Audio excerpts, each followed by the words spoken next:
I wanted to give a little like context to like the stuff that's like really influenced like some of my thinking lately, some of my subjects. Like besides like the wall drawing, like I made this like little book over here, and it's about like hermaphrodite, like broadly as a subject. And so I've been like kind of interested in the idea of a hermaphrodite, like in how many like places it lives and works, like, and also the fact that I call it and it, and I can't give it like a proper name other than hermaphrodite. And there's like all those things like that I think are really fascinating. And so I really like this guy Comte Lautréamont wrote this thing called the Chants of Maldoror. And there's a passage about a hermaphrodite that I like to read before I read my own stuff. So this is going to be like really exciting, I think. In a flowery grove, the hermaphrodite sleeps a deep, heavy sleep, drenched in his tears. The moon's disk has come clear of the massive clouds, and with its pale beams caresses his gentle adolescent face. His features express the most virile energy, as well as the grace of a celestial virgin. Nothing about him seems natural, not even the muscles of his body, which clear their way across the harmonious contours of a feminine form. He has one arm around his head, and another around his breast, as if to restrain the beating of a heart which can make no confidences, laden with the heavy burden of an eternal secret. Tired of life and ashamed of walking among beings who are not like him, he has given up his soul to despair and wanders alone like the beggars of the valley. By what means does he live? Though he does not realize it, compassionate souls are watching over him near at hand, and they will not abandon him. He is so good. He is so resigned. Sometimes he willingly talks with sensitive people without touching their hands, keeping at a safe distance for fear of an imaginary danger. If he is asked why he has chosen solitude as his companion, he raises his eyes towards the sky, scarcely restraining tears of reproach against Providence. But he does not reply to this tactless question, which fills his eyes, otherwise white as snow, with the redness of the morning rose. If the conversation goes on, he becomes anxious, looks around him in all directions as if he is trying to flee from an approaching enemy, quickly waves goodbye, and moves off in the wings of his reawakened sense of shame to disappear into the forest. He is generally taken for a madman. One day, 4 masked men, acting on orders, fell upon him and bound him tightly so that he could not only move his legs. The rough thongs of the whip crashed down on his back as they told him to make his way without delay to the Bicêtre road.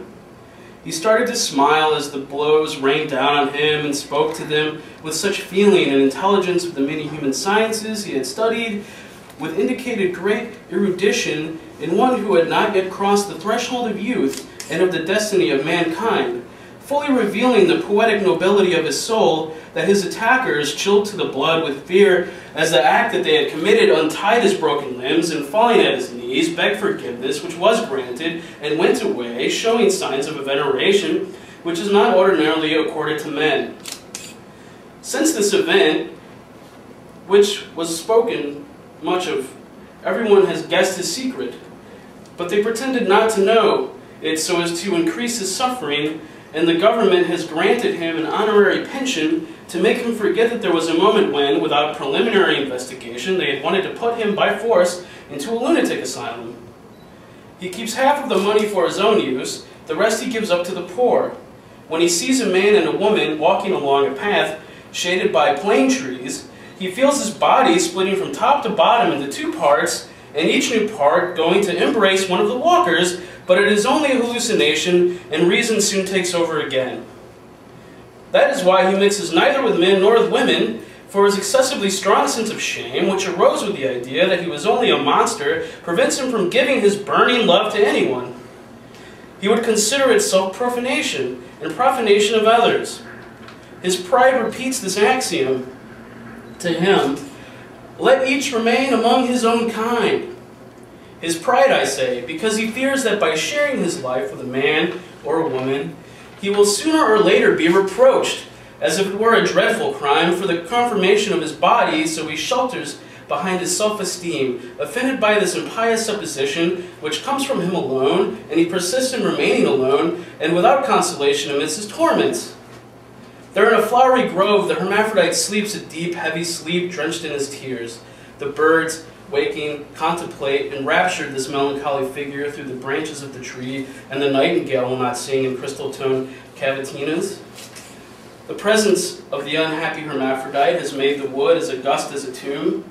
O wanderer, misled by your spirit of adventure to leave your father and mother from the earliest age, by the sufferings you have undergone from thirst in the desert, by the homeland you are perhaps seeking after long wanderings as an outlaw in a strange land, by your steed, your faithful friend, who with you has borne exile and the inclemency of the climes which your roaming disposition has brought you through, by the dignity which is given man by journeys through distant lands and unexplored seas, amid the polar ice floes, or under the torrid desert sun, do not touch with your hand like a tremor of the breeze these ringlets of hair on the ground among the grass. Stand back several steps and you will be acting more wisely. This hair is sacred. It is the wish of the hermaphrodite himself. He does not wish this hair, perfumed by the mountain breeze, to be kissed religiously by human lips, nor his brow which shines at this moment like the stars of the firmament. But it is better to think of it as a star which has fallen from its orbit, passing through space and onto this majestic brow, which it surrounds with its diamantine brightness like a halo. Night, casting off sadness, puts on all its charms to fet the sleep of this incarnation of modesty, this perfect image of angelic innocence. The gentle humming of insects is less audible.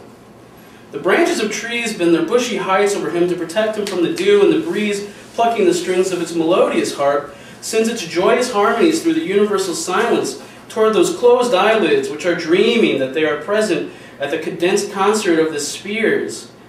He dreams that he is happy, that his bodily nature is changed, or at least he is flown off on a dark red cloud towards some other sphere, inhabited by beings whose nature is the same as his. Alas, let this illusion continue until dawn wakes him. He dreams that flowers are dancing around him like huge mad garlands, imbuing him with their suave perfumes, while he sings a hymn of love in the arms of a human being of magical beauty. But what his arms are clasping is only twilight mist, and when he awakes, his arms will clasp it no longer. Do not awaken, hermaphrodite. Do not awaken yet, I implore you. Why will you not believe me? Sleep. Sleep on forever. May your breast rise as you pursue the chimerical hope of happiness. I grant you that. But do not open your eyes. Ah, do not open your eyes. I want to leave you thus so that I do not have to witness your awakening. Perhaps one day, with the help of a luminous book, I will tell your story in moving words, appalled by all that it contains, and by the moving lessons to be drawn from it. Till now, I have not been able to, for every time that I wanted to, copious tears would fall onto the paper, and my fingers would tremble, but not from old age. But now I want to have that courage at last. I am shocked that my nerves are no stronger than a woman's, and I faint like a girl every time I reflect on your great misery. Sleep. Sleep on. But do not open your eyes. Ah, do not open your eyes. Adieu, hermaphrodite. I will not fail to pray every day for you. If it were for myself, I should not pray. May peace be with you.